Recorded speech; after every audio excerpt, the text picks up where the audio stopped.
أعوذ بالله من الشيطان الرجيم. بسم الله الرحمن الرحيم.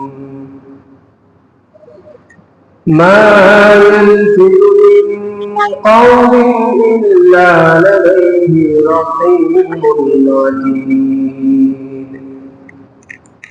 وقد قال النبي صلى الله عليه وسلم: إن العبد لا يتكلم بكلمات من رضوان الله لا يلقي بالا إلا رفعه الله بها درجات،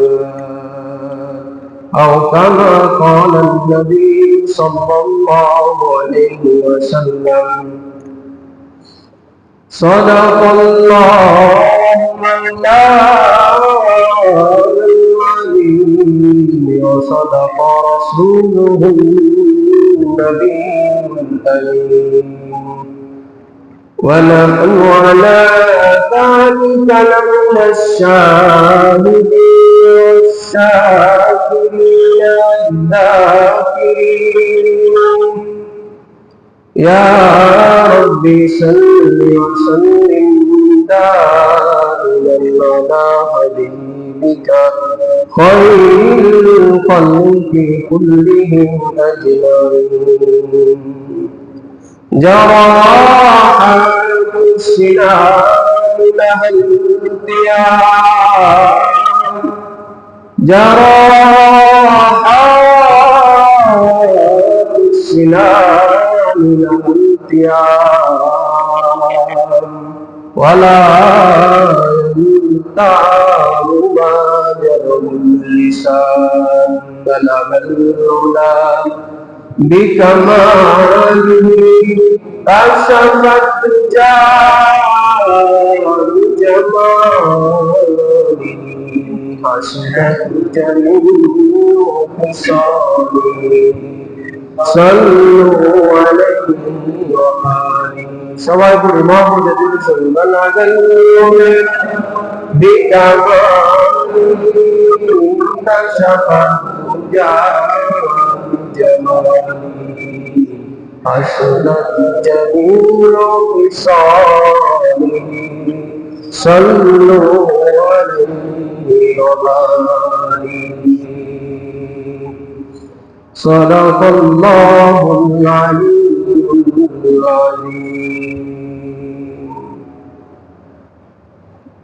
আলহামদুলিল্লাহ, মহান রব্বুল আলামিনের দরবারে লাখো কোটি শুকরিয়া। যেমন রব্বুল আলামিন আমাদেরকে তার অসংখ্য অগণিত বান্দাদের থেকে যাচাই বাছাই করে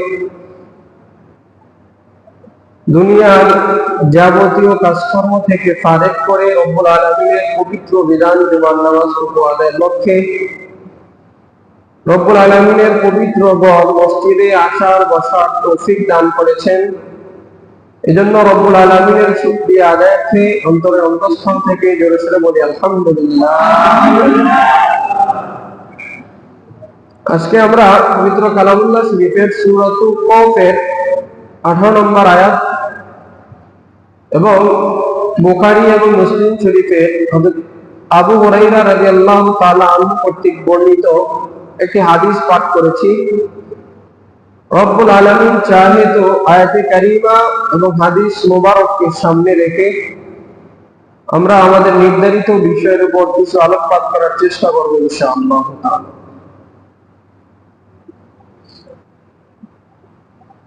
আল্লাহ পাক রব্বুল আলামিন দুনিয়ার মধ্যে কি নিজাম সৃষ্টি করেছেন, যে বিধি নিষেধ দিয়েছেন, ওই বিধি নিষেধ হলো রব্বুল আলামিনের বিধি নিষেধ। ওই বিধি নিষেধ গুলো যারা মান্য করে, ওই শরীয়ত যারা মান্য করে, তারা হলো রব্বুল আলামিনের অনুসারী বা রব্বুল আলামিনের বান্দা বা রব্বুল আলামিনের লোক। আল্লাহ পাক রব্বুল আলামিনের বিধি নিষেধ, আল্লাহ পাক রব্বুল আলামিনের শরীয়তের বিপরীতে আরেকটা বিধি নিষেধ আরেকটা নিয়ম কানুন দুনিয়ার মধ্যে জারি করে, চালু করে, সেগুলো হলো তাগুতি বিধিনিষেধ, শয়তানি বিধিনিষেধ। যারা ওই বিধিনিষেধ, ওই নিয়ম কানুন মান্য করে, তাদেরকে তাগুতি মতবাদে বিশ্বাসী বলা হয়। দুনিয়ার মধ্যে স্বাভাবিক একটা নিয়ম হলো, আল্লাহ পাক রব্বুল আলামিন যে বিষয়টার প্রতি সবচেয়ে বেশি গুরুত্ব দিয়েছেন, যে সমস্ত অপরাধগুলোর ক্ষেত্রে আল্লাহ পাক রব্বুল আলামিন সবচেয়ে বেশি সতর্কতা দিয়েছেন, সবচেয়ে বেশি কঠোরতা দিয়েছেন, যে এই কাজগুলো কখনোই করা যাবে না, এই কাজগুলো সবচেয়ে বেশি নিকৃষ্ট, এই কাজগুলো মানব জাতির জন্য ধ্বংসাত্মক, ওই তাগুতি মতবাদ বা শয়তানের তখন আবশ্যক হয়ে যায় এই কাজটাকে দিনের মধ্যে, দুনিয়ার মধ্যে এমন ভাবে ইস্টাবলিশ বা প্রতিষ্ঠিত করা, যাতে করে এটাকে কেউ গুরুত্ব না দেয়, একেবারে স্বাভাবিক করে দেয়। আমরা যদি এরকম উদাহরণ দিই, অনেকগুলো দিতে পারি। যে বর্তমান সময়ে সুদি লেনদেন করা, সুদে টাকা পয়সা নেওয়া, এটা হারাম। এবং এই ক্ষেত্রে আল্লাহ পাক রব্বুল আলামিন অন্যান্য আরামের তুলনায় অনেক বেশি কঠোরতা করেছে। কিন্তু শয়তান বা তাগুতি মতাদর্শ এটাকে এমন ভাবে নরমালাইজ বা একবারে স্বাভাবিক করে দিয়েছে যে এটাকে কেউ এখন আর দোষী মনে করতেছে। এমনকি পুরো পৃথিবীর বর্তমানে অর্থনৈতিক যে অবস্থা, এটা সুদের উপরে দাঁড়িয়ে, কম আর বেশি কিন্তু সুদের উপরেই দাঁড়িয়ে। তার মানে আল্লাহ পাক রব্বুল আলামিন সবচেয়ে বেশি কঠোর নিষেধ করেছেন সুদের ক্ষেত্রে। আর এই সুদটাকে পৃথিবীর মধ্যে এমন ভাবে স্বাভাবিক করে দেওয়া হয়েছে যে এটাকে কেউ অপরাধ মনে করতেছে। নামাজ পড়া না পড়া এটা একটা ভিন্ন বিষয়, কিন্তু নামাজ না পড়লে যে অপরাধ হয়, নামাজ না পড়লে যে ক্ষতি হয়, এমন অনেক মানুষ আছে যে সেটাকে সে অনুধাবন করে না। আছে কিনা ভাই? আসেনি? যে বছরের পর বছর নামাজ পড়তেছে না, তার মনের মধ্যে কোনো হিস নাই, অনুভূতি নাই যে আমার ক্ষতি হচ্ছে। এরকম আরো অপরাধ আছে, যে অপরাধগুলো সমাজের মধ্যে এমন ভাবে বিস্তৃত লাভ করেছে যে আল্লাহ পাক রব্বুল আলামিন এগুলোর ক্ষেত্রে সবচেয়ে বেশি কঠোরতা করেছে। জিনা, পরক্রিয়া, এই অপরাধগুলোকে আল্লাহ পাক রব্বুল আলামিন সমস্ত অপরাধের মাথা হিসাবে উল্লেখ করেছেন। কিন্তু আমাদের সমাজে, আমাদের দেশে তাগুতি আদর্শ, তাগুতি মতদর্শ এমন ভাবে ছড়িয়ে পড়েছে যে জিনা, পরক্রিয়া, এগুলো আমাদের ঘরে ঘরে, আমাদের প্রত্যেকটা ব্যক্তির মধ্যে কম বেশি আল্লাহ পাক রব্বুল আলামিন এমন যে সিস্টেম, ওই সিস্টেমের বিপরীতে গিয়ে তাগুতি মতাদর্শ ছড়িয়ে দিয়েছে। যার ফলে আমরা দেখতে পাই যে অপরাধের যে একটা লাজ লজ্জা, শরীয়তের ভাষায় বলে এটা পাতাকাল হায়া কপাল নাসি, যখন তোমার লজ্জা চলে যায় তখন তুমি যা ইচ্ছা তাই করতে পারো। এখন অপরাধ করার পরে লজ্জা লাগে বা একটা অনুভূতি আছে, মানুষ কি বলবে, আমি এই কাজটা করলাম। কিন্তু বর্তমান সময়ে দেখেন, এই কয়েকদিন পরে পরে বিবাহের আগে অবৈধ সম্পর্ক করে পেটের মধ্যে বাচ্চা চলে আসছে, বিবাহের আগে অবৈধ সম্পর্ক করতেছে, ওই আবার যেই ছেলের সাথে অবৈধ সম্পর্ক, ওই ছেলের বাড়িতে গিয়ে আপনার অংশ করতেছে যে আমাকে রাখতে হবে, আমাকে ধরতে হবে, সাংবাদিক দেখে আবার এটাকে প্রকাশ করা হচ্ছে যে আমি এই অবৈধ কাজ করেছি, এখন আমাকে মেনে নিচ্ছে না। এগুলো চলতেছে কিনা ভাই? আসেনি ভাই? একটা সময় পর্যন্ত এগুলো ছিল যে এই অপরাধগুলো করার পরে অনেক গোপন থাকতো, লজ্জা পাইত, মানুষের কাছে মুখ দেখাইত না। কিন্তু এখন আরো সাংবাদিক বা আরো বিভিন্ন ভাবে একটু প্রচার করতেছে যে আমি এটা করে ফেলছি, এখন আমাকে এটার অনুমতি দেওয়া হবে, এটা সার্টিফিকেট দেওয়া হবে, যেটা বলবো। আমরা প্রথমে যে কথা বলেছি যে ইসলামে যে বিষয়টা সবচেয়ে বেশি কঠোরতা করা হয়েছে তা অতিগতাদর্শ বা শয়তানের কাজ হলো ওই বিষয়টাকে একেবারে নরমাল করে দেওয়া, স্বাভাবিক করে দেওয়া। আর এই বিষয়গুলো কোনো কাকতালীয় বিষয় নয়। শয়তান সুপরিকল্পিত ভাবে, সুনিপুণ ভাবে এই বিষয়গুলো করে যাচ্ছে।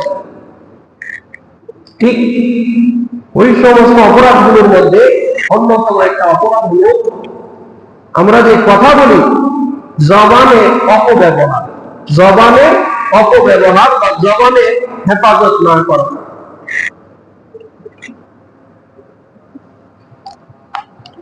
আমরা আজকে ইনশাআল্লাহ এই জবানের অপব্যবহার বা আমরা যে কথা বলার সময় হুঁশ জ্ঞান রাখি না, যা মনে চাই তাই বলতেছি, যার ব্যাপারে মনে চাই তাই বলতেছি, যে কোনো স্থানে মনে চাই সেখানেই বলতেছি, এই ব্যাপারে ইসলাম কতটুকু গুরুত্ব দিয়েছে। আল্লাহ পাক রব্বুল আলামিন যত নিয়ামত মানুষকে দান করেছেন তার মধ্যে অন্যতম একটা নিয়ামত হলো কথা বলতে পারা। অন্যতম একটা নিয়ামত হলো কথা বলতে পারা।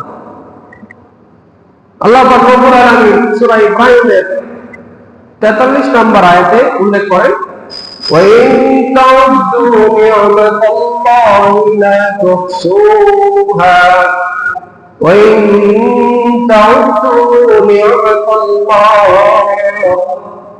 لَا تُحْصُوهَا إِنَّ اللَّهَ لَغَفُورٌ رَحِيمٌ।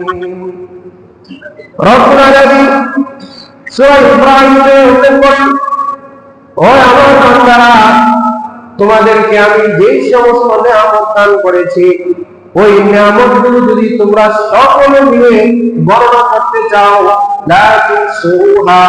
ওই নিয়ামতগুলো কখনো গণনা করে শেষ করতে পারবা না।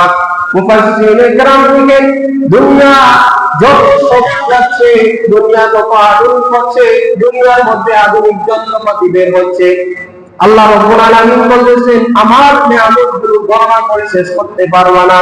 অথচ নতুন নতুন যন্ত্রপাতি এমন ভাবে আবিষ্কৃত হয়েছে মহাসমুদ্রের পানিগুলো গণনা করা যায়, মরুভূমির যে বালুকণা আছে ওই বালুকণাও ইচ্ছা করলে কেউ গণনা করতে পারে। এমনকি বাতাসের ওজন করতে পারতেছে, গ্যাসের ওজন করতে পারতেছে, এই সব গণনা করতে পারতেছে। কিন্তু রব্বুল আলামিন বলতেছে যে আমার যে নিয়ামত ওই নিয়ামতগুলো তোমরা সকলে মিলে ইচ্ছা করলেও এখন পর্যন্ত পারো নাই, কিয়ামত পর্যন্ত পারবে না। মুফাসসিরিনে কেরাম উল্লেখ করেন যে এর কারণ কি?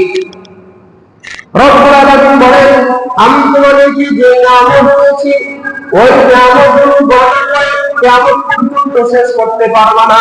মুফাসসিরিনে কেরাম লিখেন তার কারণ হলো আমরা অনেকে এমন আছি যে কোনটা নিয়ামত আর কোনটা নিয়ামত না সেটাই জানি না, কোন বিষয়টা নিয়ামত আর কোনটা নিয়ামত না সেটাই জানি না। গণনা করতে কিভাবে? বালুকণা যদি আমরা যদি গণনা করতে চাই কোনটা বালু কোনটা মাটি সেটা আগে উল্লেখ করতে হবে, সেটা আগে জানতে হবে। এখন নিয়ামত আমরা গণনা করে শেষ করতে পারবো না। আল্লাহ রাব্বুল আলামিন বলেছেন তার কারণ হলো কোনটা নিয়ামত কোনটা নিয়ামত না সেটাই আমরা জানি না এবং কিয়ামত পর্যন্ত আমরা জানবো না। কারণ পৃথিবীর মধ্যে অনেক বস্তু এমন আছে এটা যে আমাদের নিয়ামত, আমাদের উপকারী সেটাই আমরা জানি। ঠিক আমাদের জবান, আমরা যে কথা বলতে পারি, আমাদের মুখের কথা বলার শক্তি, পঞ্চ ইন্দ্রিয় যে মানুষের আছে পঞ্চ ইন্দ্রিয়ের মধ্যে অন্যতম একটা হলো কথা বলতে পারে। এটা আল্লাহ পাক রব্বুল আলামিনের অনেক বড় একটা নিয়ামত। কেমন নিয়ামত, কত গুরুত্ব যে কোনো ব্যক্তি যদি 70 বছর জীবন পায়, 70 বছরের মধ্যে সে যদি 68 বছর বা 69 বছর বা তার মৃত্যুর একদিন আগ পর্যন্ত সে গুনার কাজে লিপ্ত থাকে, কাফের মুশরিক বেঈমান থাকে, কিন্তু যখন সে ইন্তেকাল করবে তার কিছু সময়ের পূর্বে যদি সে লা ইলাহা ইল্লাল্লাহু মুহাম্মাদুর রাসূলুল্লাহ উচ্চারণ করে তাহলে সে মুসলমান অবস্থায় মৃত্যুবরণ করবে। রব্বুল আলামিন বলতেছে সে জান্নাতে যাবে। সুবহানাল্লাহ। এই যে সে নিয়ামতটা লাভ করলো, উচ্চারণ করলো, কি দিয়ে উচ্চারণ করলো ভাই? জবান দিয়ে। কি দিয়ে উচ্চারণ করলো? জবান দিয়ে উচ্চারণ করলো। আবার বিপরীতে কোন ব্যক্তি 70 বছর, 80 বছর, 100 বছর লাগাতার ইবাদত বন্দেগী করলো, মুমিন অবস্থায় ছিল, কিন্তু মৃত্যুর আগে দিয়ে তার জবান দিয়ে এমন শব্দ সে উচ্চারণ করলো যার কারণে তার ঈমান চলে গেল, তাহলে সে কোথায় যাবে ভাই? জাহান্নামে। কি কারণে? তার জবান দিয়ে একটা শব্দ উচ্চারণ করার কারণে। ঠিক তেমনি ভাবে 20 বছর 22 বছর পর্যন্ত যে আমাদের স্বাভাবিক যে নিয়মে একটা নারী, একটা মেয়ের দিকে আমাদের তাকানো হারাম, যে নারীর দিকে আমাদের স্পর্শ করা হারাম, তাকে নিয়ে চিন্তা করা হারাম, তার বিভিন্ন অঙ্গভঙ্গি দেখা হারাম, ওই নারীকে শুধুমাত্র একটা শব্দ যখন আমরা জবান দিয়ে উচ্চারণ করি যে আমি তোমাকে কবুল করলাম, তখন ওই নারী তার জন্য এমন ভাবে বৈধ হয়ে যায় যে তাকে সারা তার জন্য থাকাটাই হারাম। ঠিক কিনা ভাই? আবার একটা মেয়ে আর একটা ছেলে দীর্ঘ সময় যাব, 20 বছর, 30 বছর, 40 বছর লাগাতার একসাথে ছিল, একসাথে সংসার করেছে, কিন্তু একটা সময় গিয়ে তার জবান দিয়ে এমন শব্দ উচ্চারণ করলো যে আমি তোমাকে তালাক দিয়ে দিলাম, 3 তালাক দিলাম। এই জবান দিয়ে সামান্য উচ্চারণ করার কারণে ওই যে একসাথে ছিল ওই সম্পর্কটা ছিন্ন হয়ে যায়। ঠিক কিনা ভাই? তার কিসের মধ্যে? তার জবান দিয়ে উচ্চারণ করার কারণে। তাহলে এই জবানের গুরুত্ব আছে, এই জবানের গুরুত্ব আছে। রব্বুল আলামিন এই জবান, মুখ দিয়ে কথা বলার শক্তি মানুষকে যে দিয়েছে, মানুষকে আবার দেওয়ার পরে সতর্ক করে দিয়েছে যে এই জবানের ব্যাপারে তোমরা সতর্ক থাকবে। যে কোনো বিষয় এই মুখ দিয়ে উচ্চারণ করা যাবে না, যে কোনো স্থানে কথা বলা যাবে না, যে কোনো বিষয়ে কথা বলা যাবে না। রব্বুল আলামিন সূরাতুল কাফের 18 নম্বর আয়াতে বলতেছেন, মা ইয়ালফিযু মিন কাওলিন ইল্লা লাদাইহি রাকীবুন আতীদ। রব্বুল আলামিন বলেন, আমি তোমাদেরকে কথা বলার শক্তি দিয়েছি, তোমাদেরকে জবান দিয়েছি, যার মাধ্যমে তোমরা মনের ভাব প্রকাশ করে থাকো। তবে তোমরা স্মরণ রাখো, মা ইয়ালফিযু মিন কাওলিন ইল্লা লাদাইহি রাকীবুন আতীদ। দুনিয়ার যে কোনো স্থানে তোমরা কথা বলো না কেন, যে কোনো বিষয়ে কথা বলো না কেন, ওই কথা বলার সময় এর সাথে সাথে একটা ফেরেশতা থাকে, তোমার জবান দিয়ে যে কথা বের হয়েছে ওই কথাটা সে খাতার মধ্যে লিপিবদ্ধ করে রাখে। তোমার কথাটা যদি ভালো হয় তাহলে তার বিনিময়ে জান্নাত, আর তোমার কথা যদি মন্দ হয় তাহলে তার বিনিময়ে তোমার জন্য জান্নাত। তাহলে আল্লাহ রাব্বুল আলামিন বলেছেন, মা ইয়ালফিযু মিন কাওলিন ইল্লা লাদাইহি রাকীবুন আতীদ। মা ইয়ালফিযু, তোমার জবান থেকে যেই শব্দটাই বের হোক না কেন, আমরা যখন সময় হাসি দেই, কাশি দেই, অনর্থক শব্দ করি, এই শব্দগুলো ইল্লা লাদাইহি রাকীবুন আতীদ, জবান থেকে বের হওয়ার সাথে সাথে একজন ফেরেশতা লিপিবদ্ধ করে, একজন ফেরেশতা লিপিবদ্ধ করে। আজ থেকে 100 বছর বা 200 বছর আগে যখন এই কথাগুলো বলা হতো বা বললে কেউ হয়তো চিন্তা করতে পারতো না যে এইভাবে কিভাবে আবার সংরক্ষণ করে, কথা কি সংরক্ষণ করা যায় কিনা। কিন্তু বর্তমান সময়ে দুনিয়ার মানুষ ক্ষুদ্র থেকে ক্ষুদ্র আল্লাহ পাক রব্বুল আলামিনের গোলাম, আল্লাহ পাক রব্বুল আলামিনের বান্দারাই এত আধুনিক যন্ত্রপাতি আবিষ্কার করেছে যে আজ থেকে 10 বছর আগে কে কার সাথে কি কথা বলেছে, কতটুকু সময় কথা বলেছে, এই সবগুলো রেকর্ড বের করা যায় কিনা ভাই? যায় কিনা? তাহলে আমাদের মতো গোলামদেরকে দিয়ে রব সৃষ্টি করেছেন, ওই রব আমাদের সকলের কথাবার্তা রেকর্ড করার জন্য একজন ফেরেশতা রাখতে পারেন কিনা ভাই? পারেন। এটা কি যুক্তির বিষয় না যুক্তির বাহিরের বিষয়? অবশ্যই যুক্তির বিষয়। তাহলে কথা যখন আমি বলি, আমার কথাগুলো সংরক্ষণ করার জন্য একজন ফেরেশতা আছে, এই চিন্তা যখন থাকবে তখন আমি অনর্থক একজন মানুষকে গালি দিব না। মসজিদে বসে আমি এমন কথা বলবো না যে কথা বললে মসজিদের খেলাফ হয়ে যায়। আমি এমন কোনো কথা বলবো না যে কথার কারণে আমার অপর মুসলমান ভাইয়ের প্রশ্ন হয়ে যায়, কারণ এই কথাগুলো তো সংরক্ষণ করতেছে। সূরা ইনফিতারের 11 নম্বর আয়াতে রব্বুল আলামিন বলতেছেন, কিরামান কাতিবিনা ইয়ালামুনা মা তাফআলুন। কিরামান كاتبين يعلمون ما تفعلون রব্বুল আলামিন সূরা ইনফিতারের মধ্যে বলেন তোমাদের যত কাজকর্ম আছে তোমাদের যাবতীয় কাজকর্মগুলো লিপিবদ্ধ করার জন্য দুইজন ফেরেশতা থাকে কিরামান কাতিবিন দুইজন ফেরেশতা অন্যান্য তাফসীরের কিতাবগুলোতে এসেছে যে একজন মুসলমান বা একজন বান্দার জন্য অনেকগুলো ফেরেশতা থাকে তার মধ্যে কিছু ফেরেশতার কাজ হলো কাতিবিন তারা হলো মানুষের আমলগুলো কথাগুলো মানুষের কাজকর্মগুলো লিপিবদ্ধ করে রব্বুল আলামিন পরে আয়াতে বলেন ইয়ালামুনা মা তাফআলুন তারা লিখেই না বরঞ্চ তোমরা যা করো যা করবে যা করেছো এই সব তারা জানে রব্বুল আলামিন বলতেছেন এর মধ্যে দুইটা ভাগ হয়ে যায় যারা ভালো কথা বলে তাদের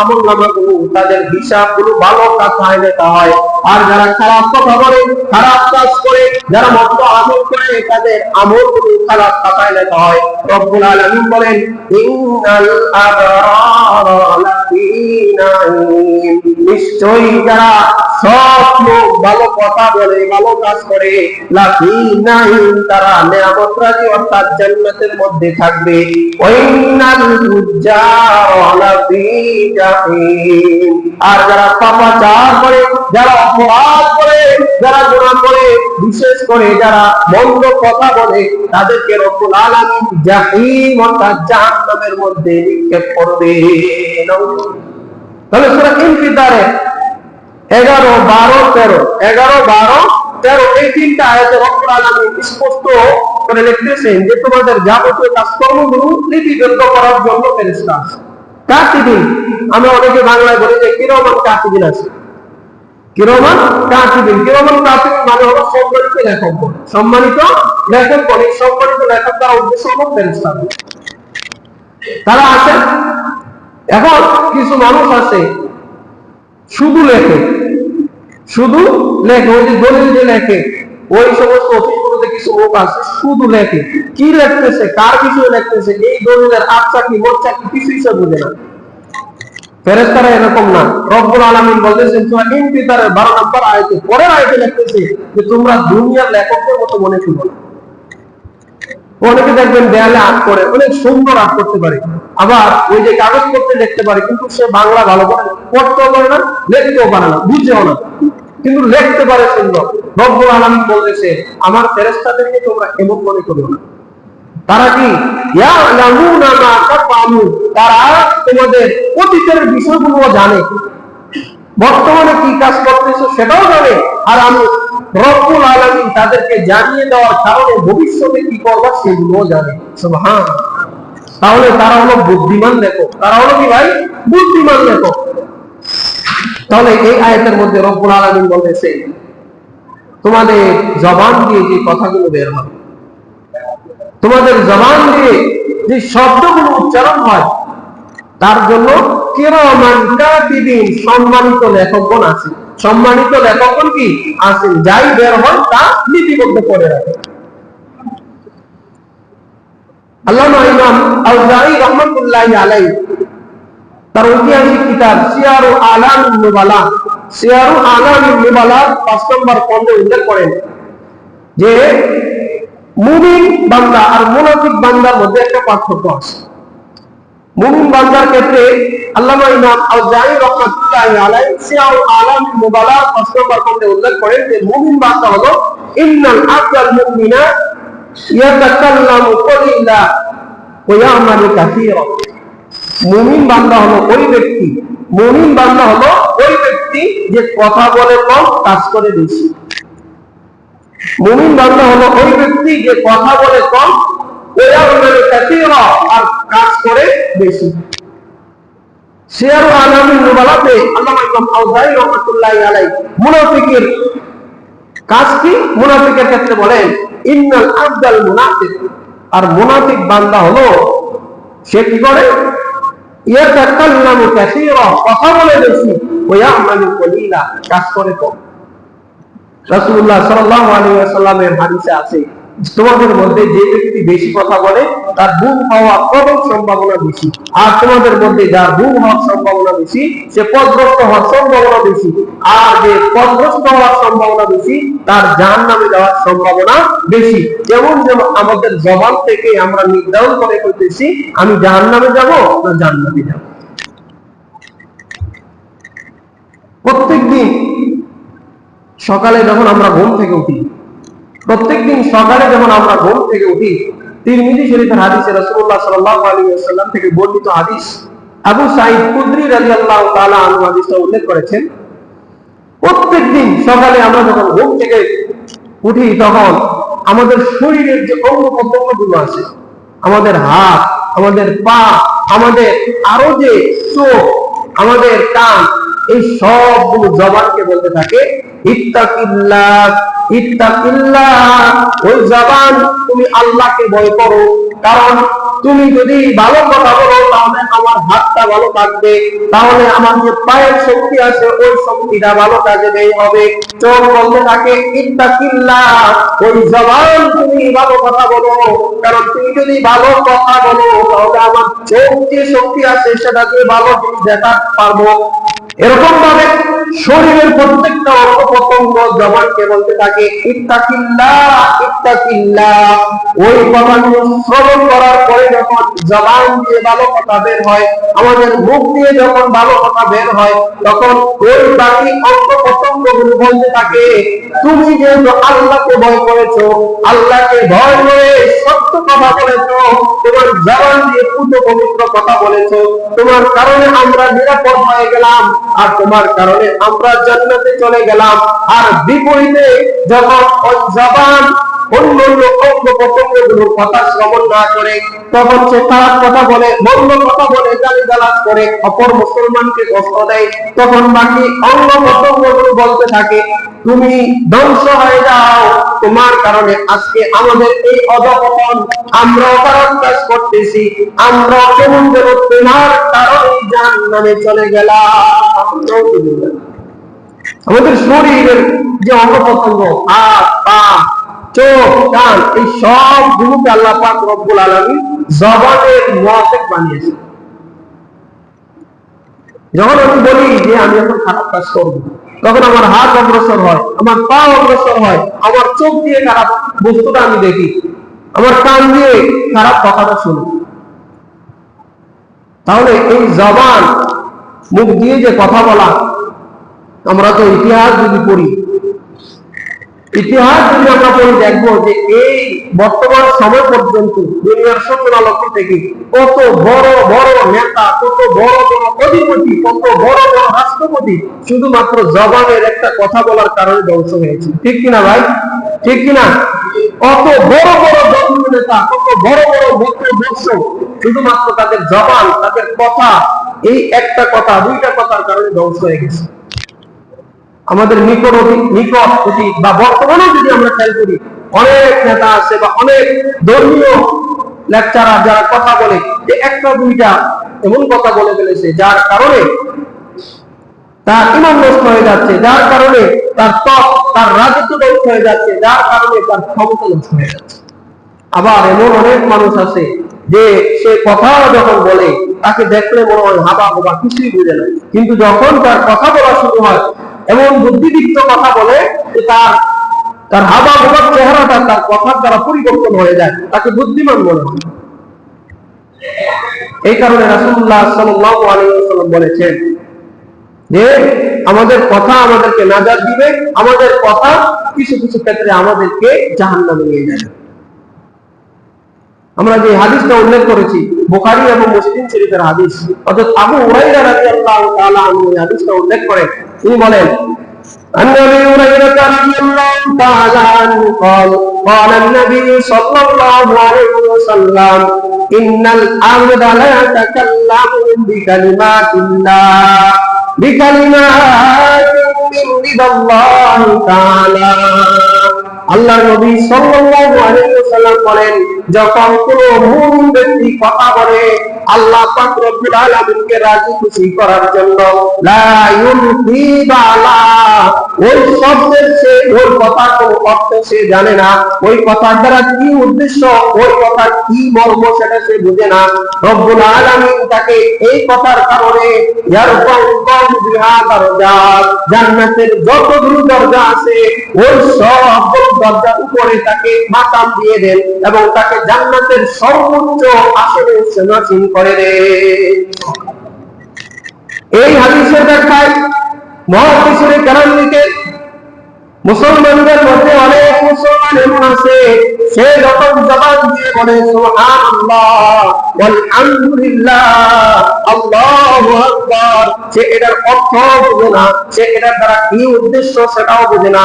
তারপরেও রব্বুল আলামিন সুবহানাল্লাহ আলহামদুলিল্লাহ আল্লাহু আকবার যখন সে পড়বে, ওই শব্দগুলো পড়ার কারণে আসমান এবং জমিনের মাঝামাঝি যতগুলো ফাঁকা স্থান আছে ওই ফাঁকা স্থানগুলো রব্বুল আলামিন নেকি দ্বারা পরিপূর্ণ করে দিবে।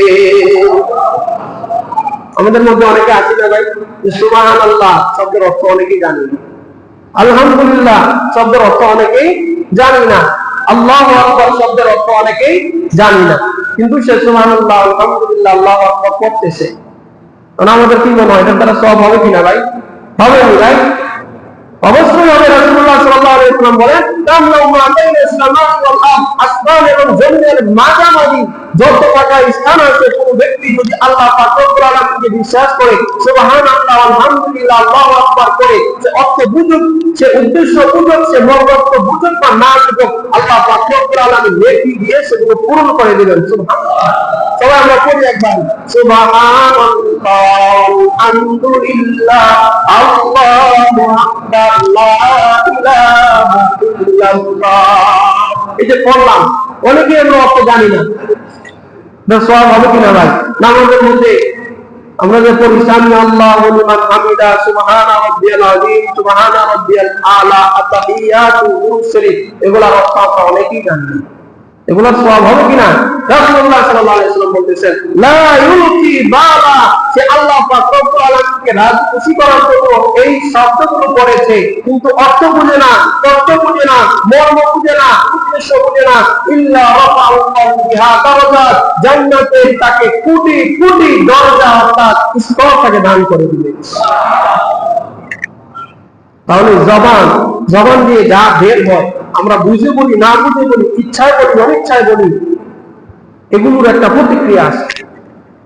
রাসূলুল্লাহ সাল্লাল্লাহু আলাইহি ওয়াসাল্লাম হাদিসের বাকি অংশ বলেন, ওয়াইনাল আবদা লা ইয়াতাকাল্লামু বিকালিমাতিন মিন সাফাতিল্লাহ, আবার অনেক মানুষ এমন আছে যারা কথা বলে আল্লাহকে নারাজ করার জন্য, আল্লাহকে বেখুশি করার জন্য, আল্লাহর সন্তুষ্টি অর্জনের জন্য না। লা ইউতি বালা, সে এটার অর্থ মর্ম তত্ত্ব উদ্দেশ্য বুঝে না। আল্লাহ পাক রব্বুল আলামিন ইয়াহদি ফি জাহান্নাম, এই কথাগুলো, এই শব্দগুলো বলার জন্য আল্লাহ রাব্বুল আলামিন তাকে জাহান্নামে নিক্ষেপ করবে। অনেকে আছে আমরা ধর্মের ব্যাপারে অনেক কথা বলি, অনেকে আছে না যে মান খালাকাল্লাহ, আমাকে সৃষ্টি করেছেন আল্লাহ, আসমান সৃষ্টি করেছেন আল্লাহ, জমিন সৃষ্টি করেছেন আল্লাহ, মান খালাকাল্লাহ, এখন আল্লাহকে কে সৃষ্টি করছে? অনেকে প্রশ্ন করেনি, মান খালাকাল্লাহ, আমাকে সৃষ্টি করছেন, আসমানকে সৃষ্টি করছেন, জমিন সৃষ্টি করেছেন, আল্লাহ সৃষ্টিকর্তা কে? ওই যে রাসূলুল্লাহ সাল্লাল্লাহু আলাইহি ওয়াসাল্লাম বলতেছে, এই কথার দ্বারা কি উদ্দেশ্য, কি হবে, এটার প্রতি কি, এটার উপকারিতা কি, সে জানুক বা না জানুক, ইয়াহদি ফি জাহান্নাম, সে কোথায় যাবে ভাই? জাহান্নামে। ওই যে অনেকে বলার চেষ্টা করে রাসূলুল্লাহ সাল্লাল্লাহু আলাইহি ওয়াসাল্লাম তার পূর্ণ পবিত্র চারিত্রিক যে মাধুর্যতা আছে সেখানে অনেকে কথা বলার চেষ্টা করে, নাস্তিক যারা আছে বিশেষ করে, রাসূলুল্লাহ সাল্লাল্লাহু আলাইহি ওয়াসাল্লাম এতগুলো বিবাহ করেছেন কেন? রাসূলুল্লাহ সাল্লাল্লাহু আলাইহি ওয়াসাল্লাম এই কাজটা কেন করেছেন? রাসূলুল্লাহ সাল্লাল্লাহু আলাইহি ওয়াসাল্লাম যুদ্ধ করেছেন কেন? এই কথাগুলো না সে বুঝে বলুক, লা ইউতি বালা, এটার মর্ম তত্ত্বের উদ্দেশ্য বুঝুক বা না বুঝুক, রাসূলুল্লাহ সাল্লাল্লাহু আলাইহি ওয়াসাল্লামের পূর্ণ পবিত্র চারিত্রিক মাধুর্যের উপরে আঘাত হানে এমন কথা বললে সে জাহান্নামে। সে কি ভাই? ইয়াহদি জাহান্নাম, সেই বুখারী এবং মুসলিমের হাদিস। তাহলে কথা যদি আমরা বলতেই চাই, আল্লাহ পাক রব্বুল আলামিন সূরা আহজাবের 71 নম্বর আয়াতে বলেন, ইয়া আইয়ুহাল্লাযীনা আমানু তাকুল্লাহ, হে ঈমানদারগণ, তোমরা একটা রকম কথা বলবা, আর যখন কথা বলতে চাও ইত্তাকুল্লাহ, কথা বলার আগে আল্লাহকে ভয় করো, ও কুলু কাওলান সাদীদা, আল্লাহকে ভয় করার পরে মানুষের মধ্যে সমস্যা আছে, সমস্যার সমাধান হবে এমন কথা বলো, এমন কথা বলবো না যেই কথা বলতে মানুষের সমস্যা যে আছে এটা আরো বেড়ে যাবে। তাহলে কি ফলাফল হবে? কি ইউসলিহু লাকুম আমালাকুম, তাহলে আল্লাহ পাক রব্বুল আলামিন তোমাদের আমলগুলো কবুল করে নেবেন, ওয়া ইয়াগফির লাকুম যুনুবাকুম, এবং তোমাদের যাবতীয় গুনাহগুলো ক্ষমা করে তোমাদেরকে জান্নাত দিয়ে দিবেন। আল্লাহ পাক রব্বুল আলামিন সূরা আহজাবের 71 নম্বর আয়াতে বলতেছেন, প্রথমে কথা বলার আগে আল্লাহকে ভয় করো। কার ব্যাপারে কথা বলতেছি, কি বিষয়ে কথা বলতেছি, কোথায় বলতেছি, এই কথা বলার আগে আল্লাহকে ভয় করো। তারপরে সঠিক কথা বলো, যে কথা বললে মানুষের মধ্যে সমাধান হবে ওইটা বলো, যে কথা বললে মানুষের মধ্যে সমস্যার সৃষ্টি হবে সেটা বলো। তাহলে ফায়দা কি?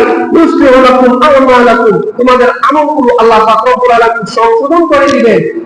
আমাদের আমল তো ভুলে পরিপূর্ণ, নামাজ পড়ি ভুল, কোরআন পড়ি ভুল, আযান দেই ভুল, আরো কত ভুল করি। রব্বুল আলামিন বলতেছেন ইউসলিহু লাকুম আমালাকুম, যদি শুদ্ধ কথা বলো, ভালো কথা বলো, তোমাদের আমলগুলো সংশোধন করে দিবেন, ওয়া ইয়াগফির লাকুম যুনুবাকুম, এবং তোমাদের যত গুনাহ আছে গুনাহগুলো ক্ষমা করে দিবেন, ফলশ্রুতিতে তোমরা জান্নাতে প্রবেশ করবে।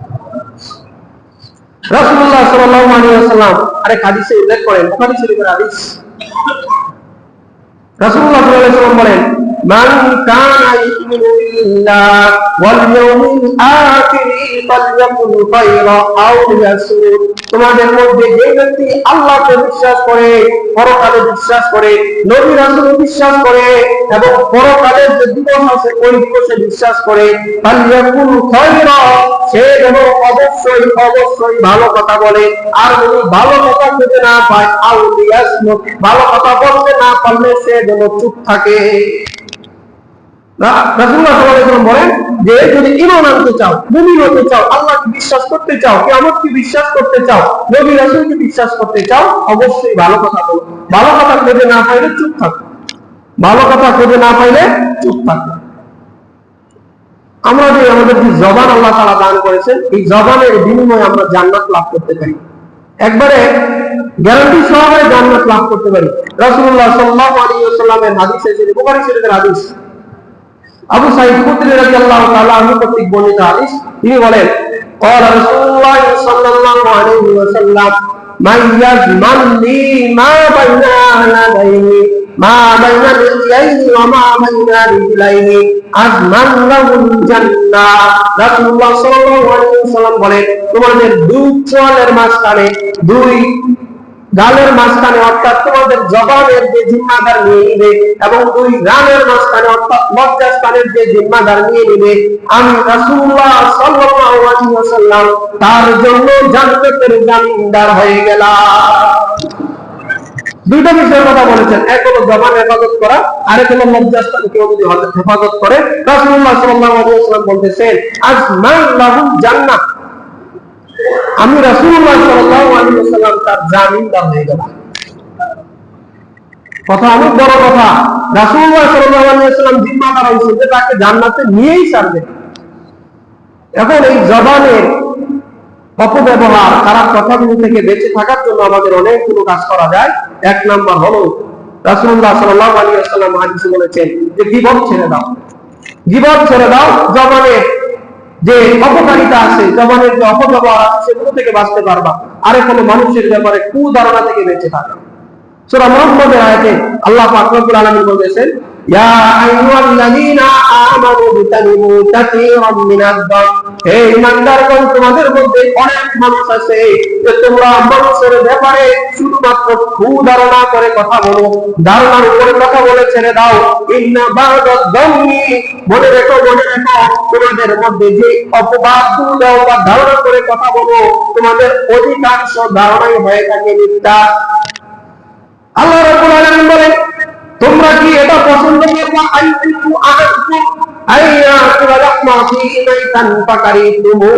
যে তোমাদের মধ্যে কেউ কি পছন্দ করবে যে তোমাদের যে মৃত ভাই আছে ওই মৃত ভাইয়ের দুষ্ট বক্ষণ করাটা কেমন যেন যে ব্যক্তি অন্য কোনো মানুষের ব্যাপারে না জেনে কথা বলে, তার ধারণার উপরে কথা বলে, তাহলে সে কেমন যেন তার মৃত ভাইয়ের দুষ্ট বক্ষণ করলো। তোমরা তো সেটা অপছন্দ করো। আল্লাহ রাব্বুল আলামিন বলতেছেন তাহলে সেটা যদি অপছন্দ করো, অপর মুসলমান ভাইয়ের ব্যাপারে না জেনে কথাবার্তা বলা বন্ধ রাখো। আমরা অনেকের ব্যাপারে কুধারণাবশত কথা বলি কিনা ভাই? বলি কিনা? সবার ক্ষেত্রে, যারা রাষ্ট্র পরিচালনা করতেছে তাদের ক্ষেত্রেও বলি, যারা আমাদের সমাজে বসবাস করে তাদের ক্ষেত্রেও বলি, যারা সমাজের মধ্যে সবচেয়ে নিকৃষ্ট লোক তাদের ক্ষেত্রেও বলি, যারা সমাজের মধ্যে সবচেয়ে শ্রেষ্ঠ লোক তাদের ক্ষেত্রেও বলি, মসজিদের ইমামদের ব্যাপারে বলি, মুয়াজ্জিনদের ব্যাপারে বলি, সবার ক্ষেত্রে আমরা কুধারণা যে হয়তো বা এই কাজটা সে করেছে, হয় এমন করেছে। অথচ রাসূলুল্লাহ সাল্লাল্লাহু আলাইহি ওয়াসাল্লামের হাদিসে এসেছে যে প্রত্যেকটা মানুষের প্রত্যেকটা কাজের জন্য তার জবাবদিহিতার সুযোগ আছে, তার জবাবদিহিতার সুযোগ আছে। একজন ইমাম সাহেব ভুল করেছেন বা একজন সমাজের নেতা ভুল করেছেন, তাকে জিজ্ঞাসা করেন ভাই আপনি এই কাজটা করেছেন, এটা কি কারণে করলেন, এটার কারণটা কি, ব্যাখ্যা কি?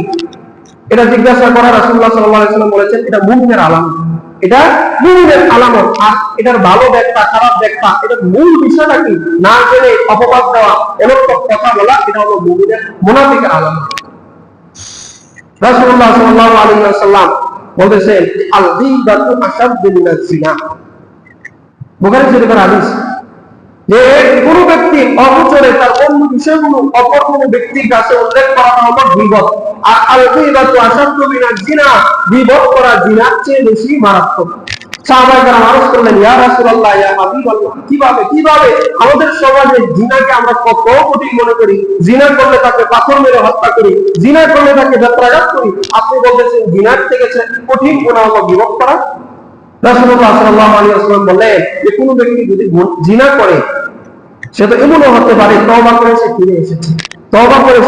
ফিরে এসেছে, কিন্তু কোন ব্যক্তি যদি গীবত করে, কোন অপর মুসলমান ভাইয়ের ব্যাপারে গীবত করে, তার শত্রুর ব্যাপারে গীবত করে, তার মিত্রের ব্যাপারে গীবত করে, তার কাছের মানুষের ব্যাপারে গীবত করে, দূরের মানুষের ব্যাপারে গীবত করে, তার তো এমনও হতে পারে যার ব্যাপারে গীবত করেছে সে মরে গেছে, তার সাথে আর জীবনে দেখা হয় নাই, ওই ব্যক্তি যতক্ষণ পর্যন্ত ক্ষমা না করে আল্লাহ তাকে ক্ষমা করবে না। তাহলে আমরা যে দোকানে বসে, ঘরে বসে, রাস্তা উল্টে দুলতে, এমনকি নাউজুবিল্লাহ মসজিদে বসেও আমরা অপর মুসলমান ভাইয়ের ব্যাপারে অপর জনের ক্ষতিকর বিষয়গুলো বা খারাপ বিষয়গুলো আমরা এমন ভাবে উল্লেখ করতেছি কেমন যেন এটা আমাদের অধিকার। অথচ রাসূল বলতেছেন সেগুলো গীবত আর গীবত আশাদ্দু মিনাজ জিনা, আর গীবত করা হলো জিনার চেয়ে বেশি মারাত্মক। সুতরাং আমাদের সকলের জন্য উচিত হবে, আল্লাহ পাক রব্বুল আলামিন আমাদেরকে জবান দিয়েছেন, কথা বলার শক্তি দিয়েছেন, আমরা যদি কথা বলতে চাই অবশ্যই রাসূলের হাদিস অনুযায়ী ভালো কথা বলবো। আর যদি ভালো কথা না পাই মন্দ কথা বলবো না, মানুষের দুশ্চর্চা করবো না, মানুষের ব্যাপারে আমরা অপবাদ করবো না। বিশেষ করে বর্তমান সময়ে যে ধরনের আপনার অপবাদ বা আপনার জনের ধারণার উপর কথা প্রচারিত হয় সেগুলো বিশ্বাসও করবো না। অনলাইনে হোক বা বাস্তব জগতে হোক মানুষ বলেছে বা আমরা কানে শুনেছি সেগুলো আমরা বিশ্বাসও করবো না এবং ওই অনুযায়ী আমরা চলবো না, বরঞ্চ আমরা সুনিশ্চিত বিষয়গুলোর উপর আমল করার চেষ্টা করব এবং আমরা মানুষের কল্যাণ কামনার চেষ্টা করব। সর্বদা রত থাকবো। আল্লাহ